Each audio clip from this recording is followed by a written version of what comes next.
Hansı halda güzəştli şərtlərlə yaşa görə əmək pensiyası almaq hüququ yaranır?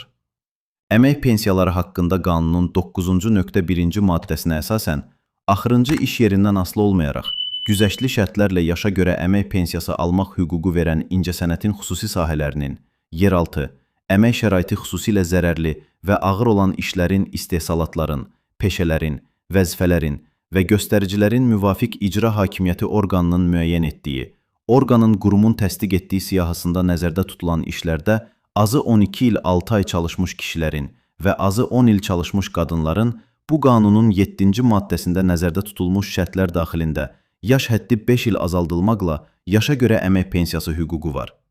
Hazırda kişilər üçün bu yaş həddi 60 yaş, qadınlar üçün 59 yaş 6 ay müəyyən edilib.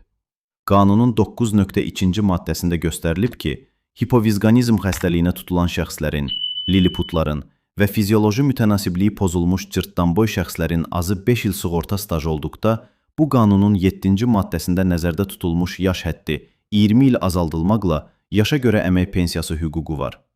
Mülki aviasiya uçuş və uçuş sınaq heyətində işlə əlaqədar vəzifələrdə çalışanların, həmin işlər üzrə azı 25 il, səhhətinə görə uçuş işindən azad olunmuş şəxslərin isə həmin işlər üzrə azı 20 il sığorta stajı olduqda, bu qanunun 7-ci maddəsinə uyğun yaş həddi 15 il azaldılmaqla yaşa görə əmək pensiyası hüququ var.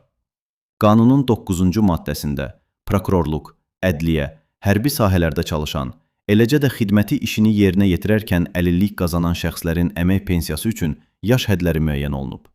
Yaşa görə əmək pensiyasının məbləği isə vətəndaşın işlədiyi müddətdə fərdi şəxsi hesabında toplanan kapitalının 144-ə bölünməsi yolu ilə hesablanır.